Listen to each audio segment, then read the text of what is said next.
have that kind of interpreted for you so you understand kind of the lay of the land literally.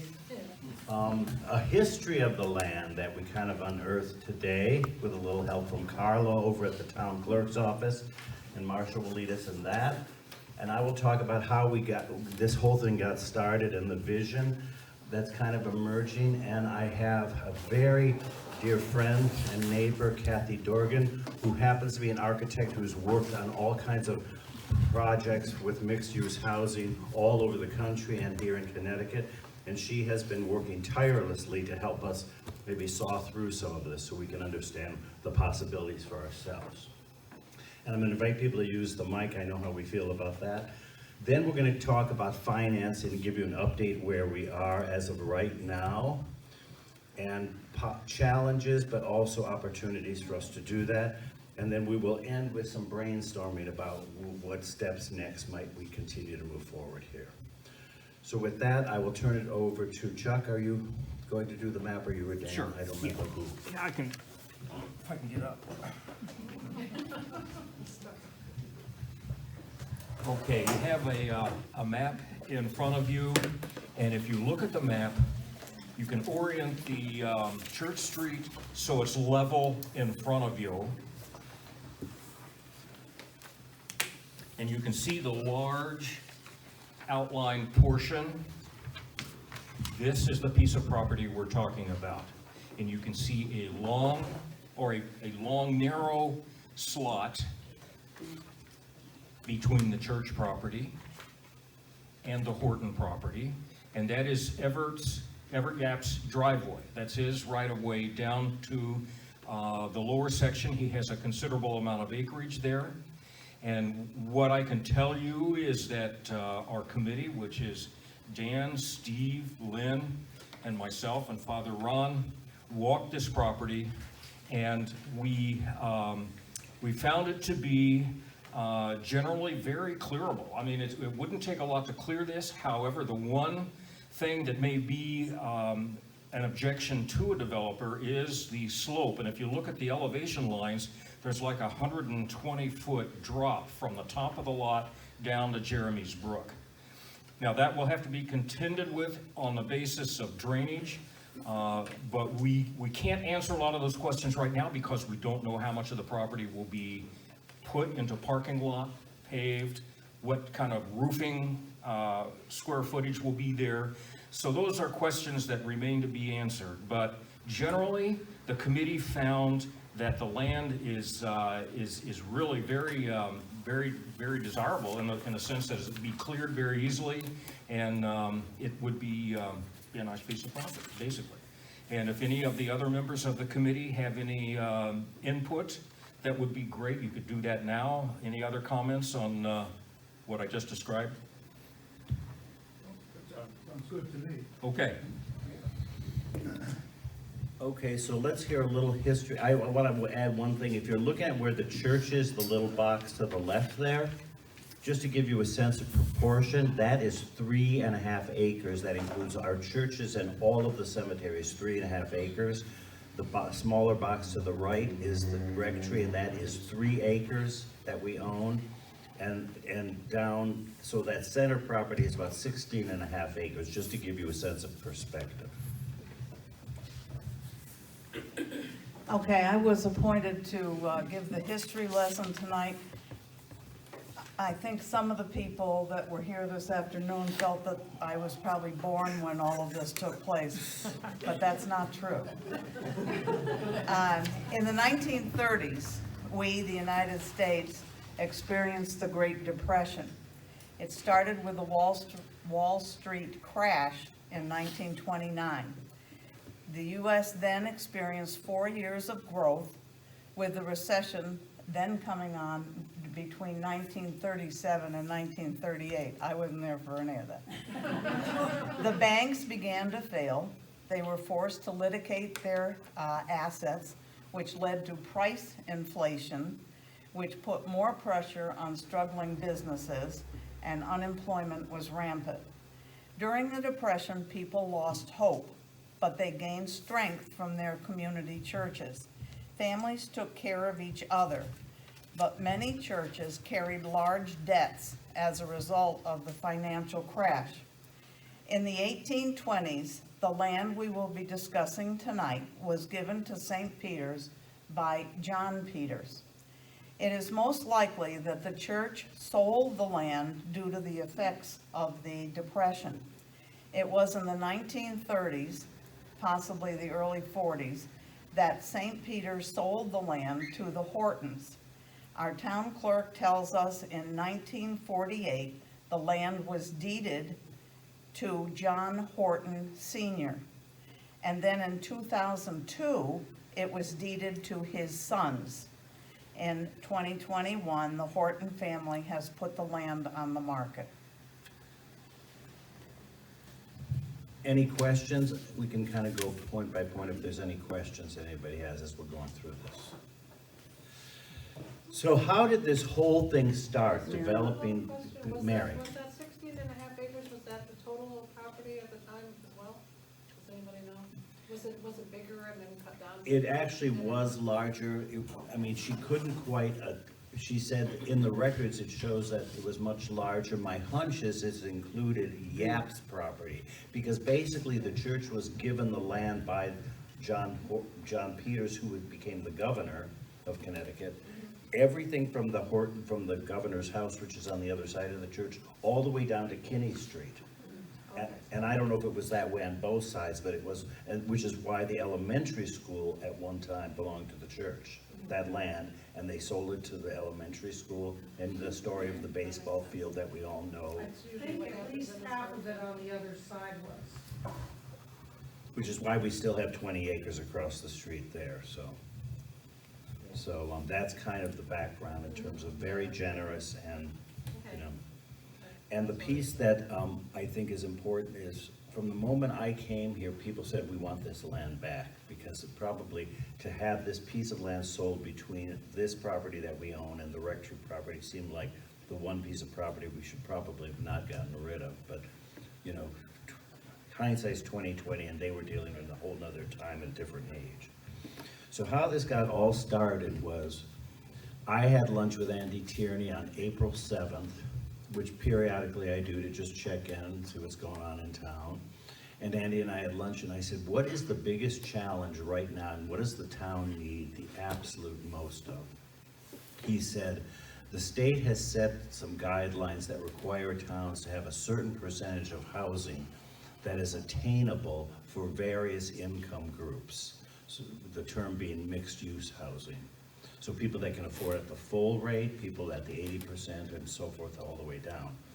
So he was explaining to me that, to illustrate the point, he said half the teachers at RAM don't live in Hebron because they can't get a start here. And I shared in a sermon how a parishioner of ours, and Nelson and Mary Ann, moved to Vernon because when they sold their house, they wanted to rent something. They didn't want to buy it. They wanted to have a good rental property that met their needs. And they said, had this existed, they would never have left Hebron. So, you know, it came clear to me that it's for all kinds of groups, you know, that have needs for housing to get that start. Newly married couples just starting out. How do you start? You rent your first place, and then you buy a little place, and you build up. Most of us did that. You know, and that all those rungs of that ladder have now been knocked out in this economy. So it affects across the board. I think we think of it as an inner city issue. It's not. It's every town in the state is affected, and people are moving away because they don't have access to that kind of thing. So he was going on and on about this. So we finish lunch, and I come home, and the phone rings an hour later. It is Jim Cilio, the realtor, who says the Hortons are selling the land. What do you think? They asked us to go to the church first because we know that there's always been a desire to get this land back. So I immediately called Andy Tierney back, and I said, you'll never guess what just happened. So Andy was like, you know, struck by just the coincidence of it, you know. And this land does have a sewer line down it now that didn't exist even 3 years ago. The sidewalk and all these things make it accessible in ways it never was. And so his mind started going as well. So then I went home, and I knocked on the door of this wonderful lady who happens to be my neighbor across the street, who has done this kind of work for decades and decades around Connecticut and other parts of the country, in Albany and Aspen and other communities. So familiar with the very affluent communities and lesser affluent communities, and a lot of the same problems. In Aspen, it's impossible for the workers to get housing because it's so affluent. So the problem when you become too rich is the normal people can't get access to stuff. So anyway, so the conversation was, what is the best use of the land? First and foremost, parking that we know we need, because we see every time we have an event here, including church on Sunday, when people cross that road, you're taking your life in your hands. So we know that it would be a much safer option to have parking on this side of the street, which this property would afford us. In addition, the school has a need for overflow parking for their events, and Tom Baird already said, if you guys go down this route, make sure we are included in helping with that part of the project, because we all know when there's a big event at the elementary school, people are lined up and down Route 85, and we all know that, was his name Richard? John. Richard Schock, a student there, was killed just before I came here, I think about 5-6 years ago. And that's still on the minds of everybody, you know. And so what you have is people getting out of their cars, stepping into Route 85, and so the school is very interested in having something as a backup option for those times they need it too. So, so parking is a big piece of it with the school. The town has been working on an open space plan that I think a lot of you've known about, which is one of the reasons they wanted to buy the baseball field, is because the bottom of the baseball field ties into the Jeremy River, which is really a stream. It's not what you would consider a real river, but it is a wetland and so forth all the way through. And this piece of property is like one of the last pieces they don't have. Mr. Yap is going to gift his part of the property to the town when he dies, and he's in his late 90s, and so we've been over there and we've talked about different things that might be useful for him as well. So open space the town has interest in and so forth in terms of protecting that, and the various pathways and hike trails that are kind of developing in through there. Possibility of up here, a community garden. Again, that's something that could be, these are all ideas, could be something the school expressed an interest in, because, you know, the kids could, you know, I saw an amazing greenhouse, you know, that if we could get a greenhouse funded, they now are all computerized. They are smart houses, and they know when to open up and close and all these different things. But kids could start doing seed work in the spring, and, you know, so there's a whole education piece that could happen in a community kind of garden. Something like that is another thing that could benefit. In addition, our cemetery is starting to sell out.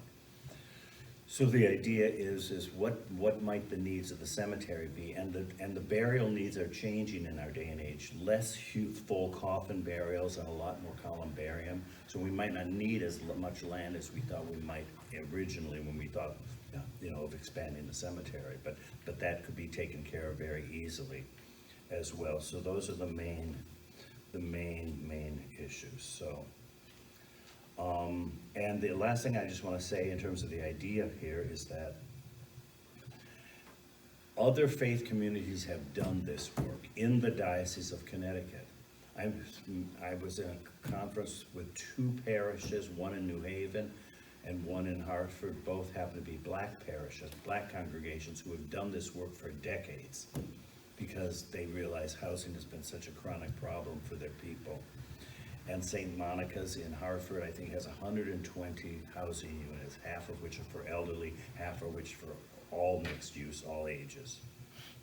And then St. Luke's is doing the same thing, rehabbing blocks and blocks of downtown New Haven that have been kind of let go.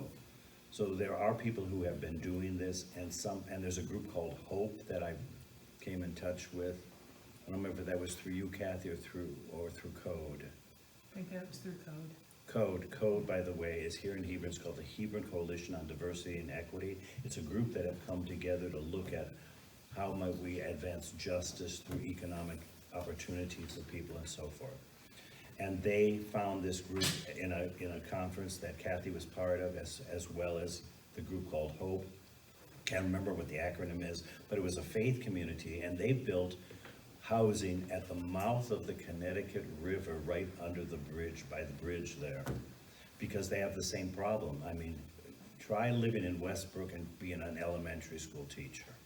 You know, they have chronic problems housing the people that need to serve in the town and live in the town.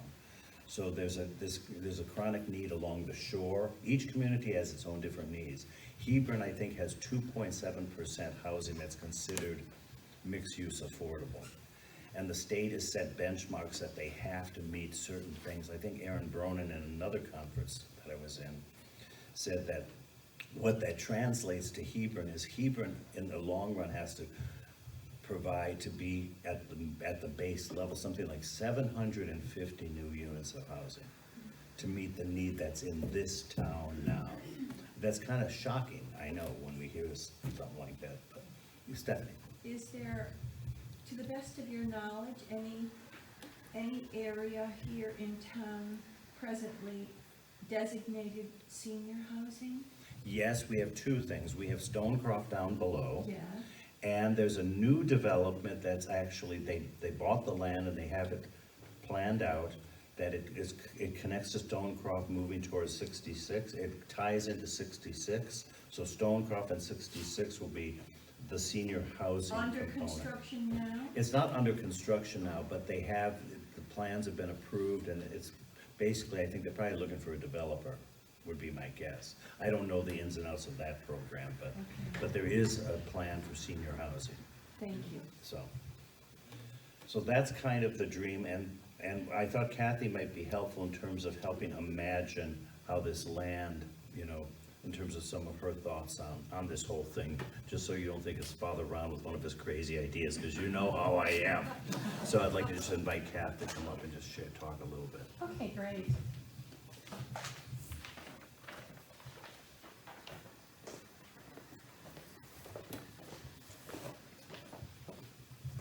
Thank you. And thanks, everybody, for coming out on this rainy night, when it's, you know, hard to do so and everything. It's really very impressive. You know, it's very hard in these days to get people to come out and contribute and things, so it's really good to see you. I'm really here to answer your questions, but I might follow up Chuck's great introduction to the site with a couple of things that might help people just kind of catch on to this. So it's a little hard to imagine, right? We all look at something that's there and it's hard to imagine as anything but what it is, right? And so a couple things that might help looking at the plan. If you look at the baseball field, I think everybody recognizes that on the plan. You can see the parking lot that's right adjacent to that, and that's, I think, 65 parking? 65. 65 parking spaces. So just to get a sense of, well, what does 16 and a half acres provide in opportunity? And if, you know, if you're thinking about, well, how much space would we have to take for 65 parking spaces, and hopefully what we would build would have a little more trees breaking it up and a little more amenity to it, might take a little more space, but generally that gives you an idea.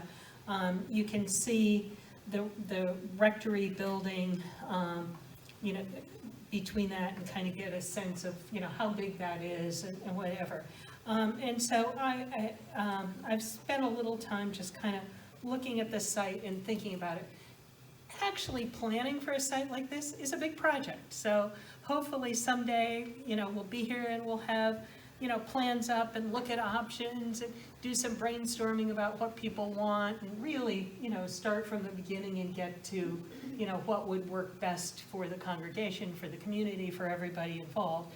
But just to kind of understand what the potential is, 16 and a half, you know, almost 17 acres is a lot of land.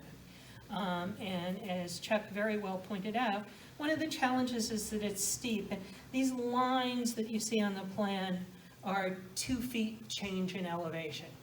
So the closer the lines are, the steeper it is. You know, the further apart, you can see, like up in the existing field, which is kind of flat, there's very few lines, and it goes down.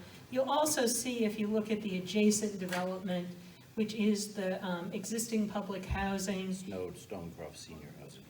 Stonecroft Senior Housing, and the other home ownership development, that there was a very similar slope on this land, in that land previously, and, you know, it was figured out how to use that and do, you know, very high-quality development in both of those places. So I think that it, you know, it seems steep, and of course it's wooded, and it's things like that, but the whole site really is developable. Now, the flat land is the easiest to develop, and in some ways is the easiest to live in, right? Because, you know, in our snowy, icy weather, it's nice to have flat driveways, flat walkways, and things like that.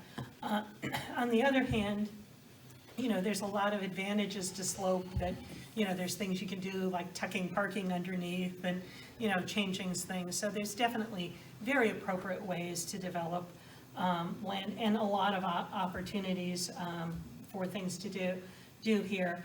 One thing is, because Church Street is actually pretty heavily trafficked, and that's an issue both for crossing it, as you've heard, but it's also an issue for living next to it. And you can see how the rectory is set back quite a ways from the road, and I think that any housing we develop, we'd want to similarly set back for kids not running in the road, for air quality, for the housing, for other reasons. And so for that and other reasons, parking might be, you know, up along the road, giving it both proximity to the parish hall, the church, and, you know, a nice access for the overflow for school events and things like that. And of course, we'd want to do very nice landscaping along the road to be good neighbors in our community, and hopefully have trees that shade the parking area, and keep it well, things like that. But as you can see by the scale of it, there is space to do kind of what you want to do. So that, you know, in other projects I have, and people go, we'll do a community garden, and we'll do parking, we'll do a greenhouse, and we'll do this, and you know, we have an acre and we need to get 32 units in. I feel challenged, right? Here, I'm like, sure, we can fit that in. You know, kind of anything you want and think about, you can do. The other thing that, as we've looked at this site, and I think some of you suggested this, is that the rectory, the back of the rectory site is very good land for housing. And so, you know, we talked about maybe a first part of the housing development actually to incorporate the rectory, and that we could have some good, nice open space in the middle, have good quality housing, and then that would allow us to go through the process, learn a lot, and then we could decide whether developing on the steeper land might be a future phase. So, some questions, thoughts?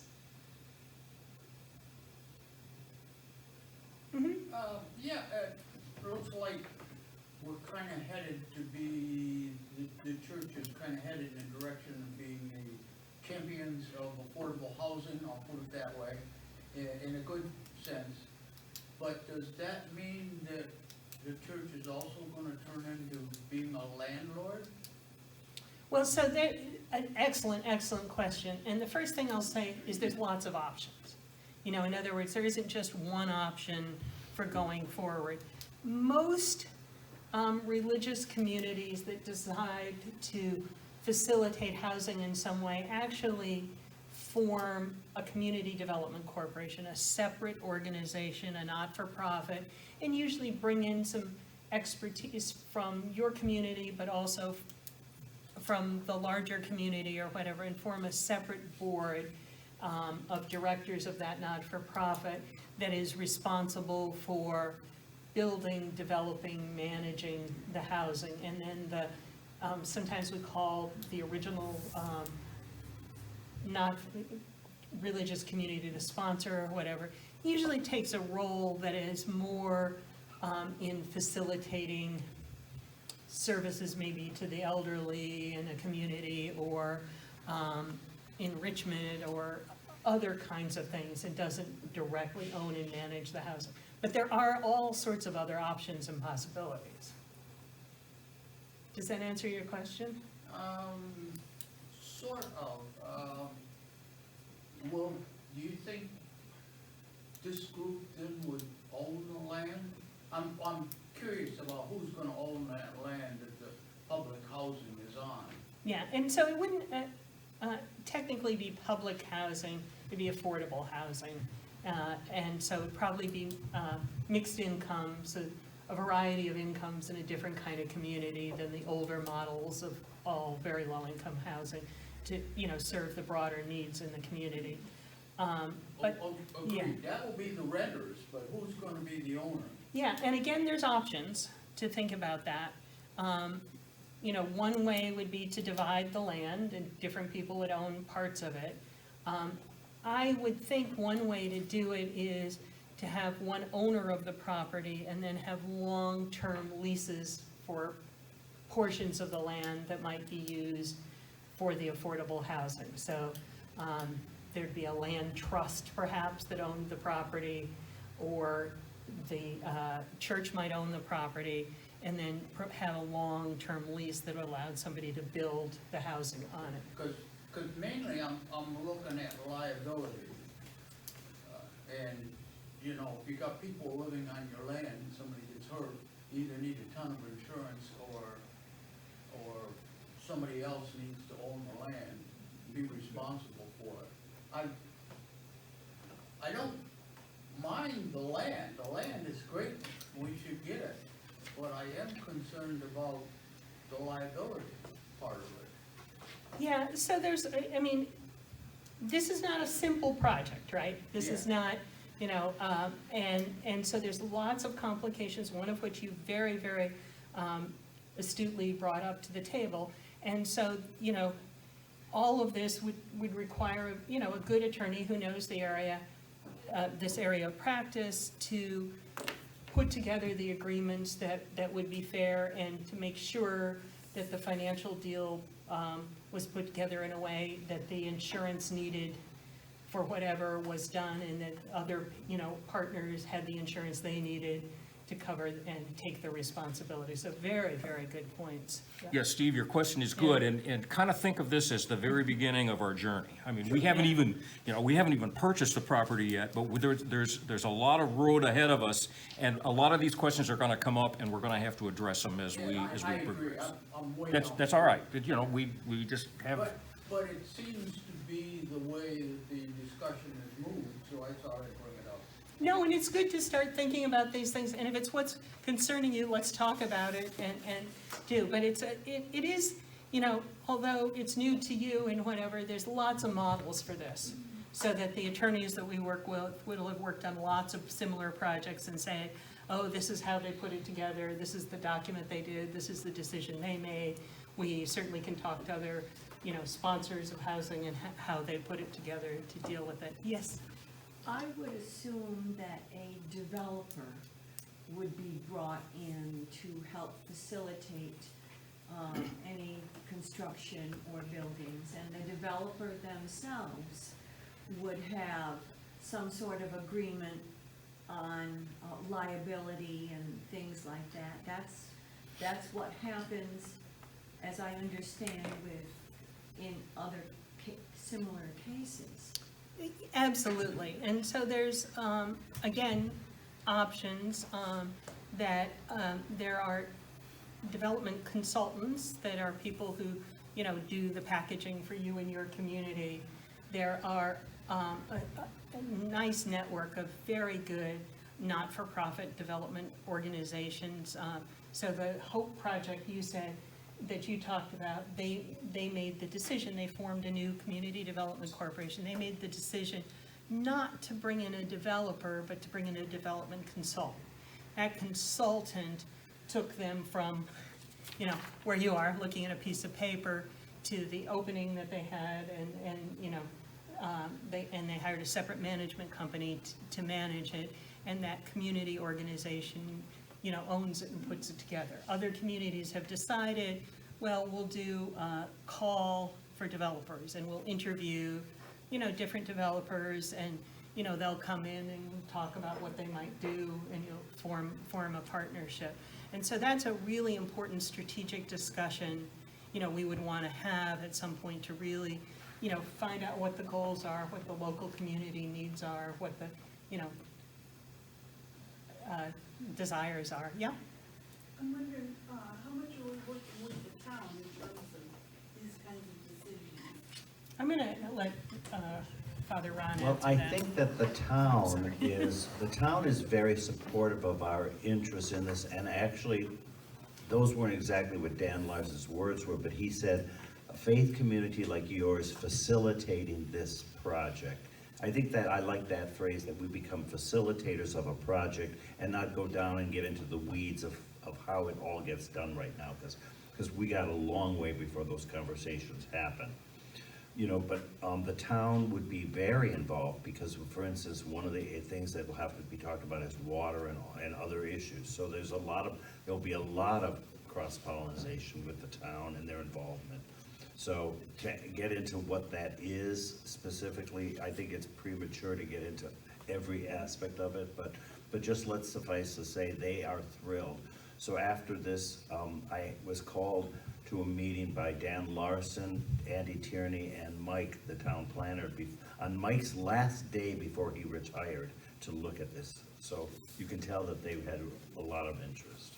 So I feel good that the town would work with us as a serious partner in doing what they can to facilitate this happening. And the one thing, I want to say two more things on it, and maybe we can then shift gears to the actual buying of the land piece, because we could go to spend days on this one topic. But I just wanted to give you a sense of somebody who's done this, who's an expert in this area, who's just jumped right in and done so much already. And but one of the things that's very different as it relates to housing is the state literally they're changing the zoning laws. Everything is in flux and more resources are being made available. That's another long conversation, but we're in a different age, and we're talking like within the past couple of months, not even year, right? Yeah, absolutely. So there's a strong, this governor and this housing commissioner and kind of the whole community of housing advocates feels very strongly that it's important that affordable housing be available in communities throughout the state. And so they're both legislatively, but financially, money, more money is available than has been, although and there is, the most federal money that will happen in our lifetime coming forward. So that just in terms of the timing of this, we had, last year was the least money, not that there was the least money for housing, but most of it went into emergency housing, right, not constructing new housing. But in the future, there's a plan for a lot of federal resources to come, and so this would be a good time to get a project ready to take advantage, shovel ready, as they say. As I understand it, Kathy has worked with the design and architecture of what we really don't call affordable housing or low-income housing. We call it mixed-use housing, and it encompasses any number of income levels. And when I hear the term affordable housing, I think of cars sitting outside on concrete blocks, kind of, derelict cars all over the place, kind of like my backyard, And we Or Marcia. except for Marcia's garden area, that really looks nice. If you overlook the rusty things. Don't let that term bother you, affordable housing, because Kathy has made sure that whatever or whoever designs this is going to put something on paper that really is going to be attractive. And it's going to appeal to a class of income earners who will have self-involvement in the property, hopefully, and it will be an incentive to make the place look nice, and it is a different concept than what we have been used to as affordable housing. Am I correct? That's absolutely, couldn't have said it better.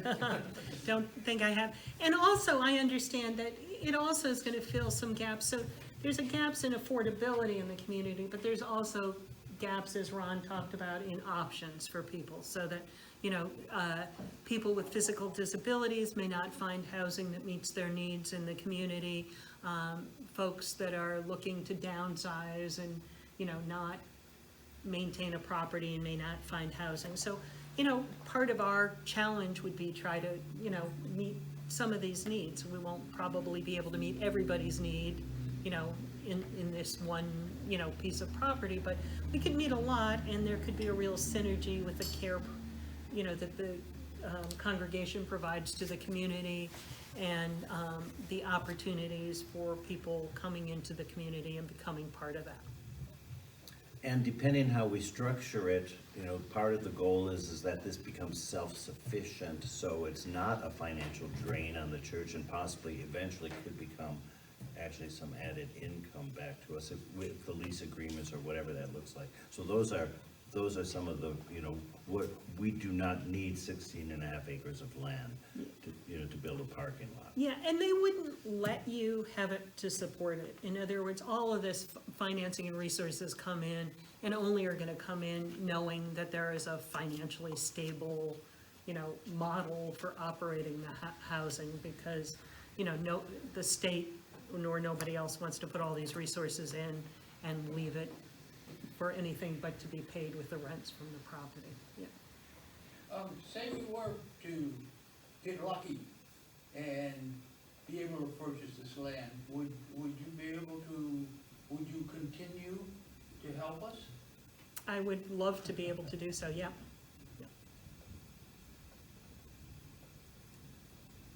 Yeah, I'm quite excited. I mean, this is a really good project, and, I've been so impressed by, even in the short period of time, how many volunteers have come forward to help, how many people in the community genuinely want to make this a welcoming and inclusive community, and that's extraordinary. Other communities, people are picketing and screaming, and, this has been good and welcoming, and that's important.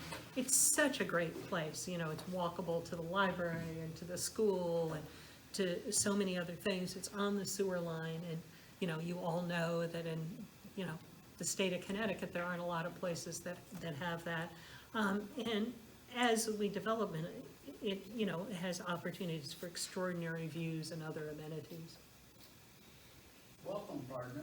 Chris, are you trying to ask a question, Chris? So at what point in the process do you get a developer? Do you find a developer? Is it before we actually purchase the property? Or after we purchase it, we go around trying to find a developer? Yeah. To ensure that everything is gonna. Yeah, so again, there are options, there isn't, one way it's done or whatever. So part of that decides how much influence you want to have over what happens, right? So, the advantage of having a developer earlier in the process is that they're there to help do the work, right? The disadvantage is they're gonna come in with their model, and perhaps some of their money and move forward. It would be almost impossible to get a developer before you had control of the property. Now, that doesn't mean you have to own it, but you'd have to have a legal agreement. Otherwise, a developer wouldn't have a reason really to work with you. They'd just buy the land and develop it, right? And of course, that's, maybe the opportunity here is somebody else, could come in and develop this property. That might be good, might not be good, it certainly would be less likely to meet all your needs. So, again, and the question about what kind of developer you would have, would it be a developer that took full control? Would it be a developer that partnered with you?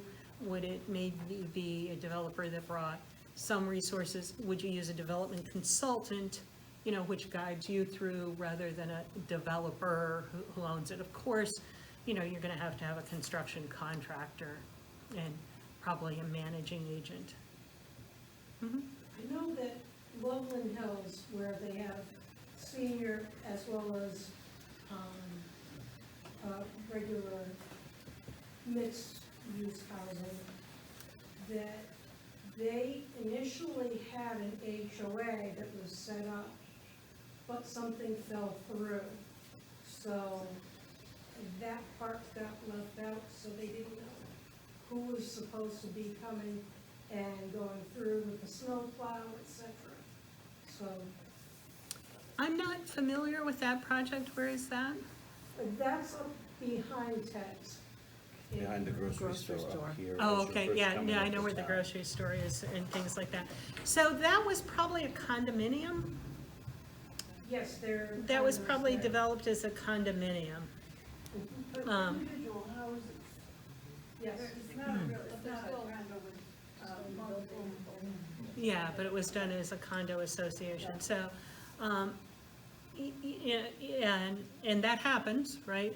I think, and one of the advantages of owning the land and leasing it is you have, you do have some extra controls to be able to use, so that if, certain benchmarks aren't met or whatever, you might have a right of first refusal or other things to go back to deal with a very difficult, nothing's perfect, things, and new construction and development is, is something that is, you're doing it the first time, so you learn some things along the way. Even though, people are coming in who've done it many times, every project is new and things like that. But I don't think that we taught, or, so far the conversation hasn't gone in, but that could happen, that we could decide to do some home ownership and then, as part of that development on this site, some more affordable, and then there would have to be an HOA, and, we'd want to get the best advice about how to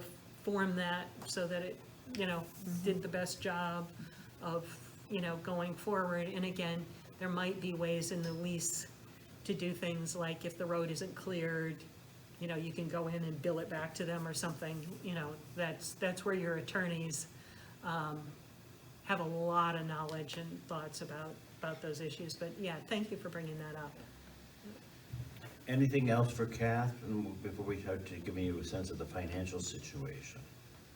I know that we could be here, like I say, for a long time. There's a lot to discuss, and I think the important thing to understand is there'll be lots of opportunities, that there'll be a lot of decisions to make and things to work through, and there'll be lots of opportunities for those conversations and for people to learn and be part of that process. And this is intended to paint a picture, not, get into the fine details at this stage. But just to give you a sense of how this kind of thing kind of works, just to kind of give you a quick sense of that. So I can't thank Kathy enough for she says she's helped a little. This woman has spent hours and hours and hours connecting us, me particularly, with people and being part of panels and discussions on our behalf. So we owe her a huge debt at this stage. So in terms of the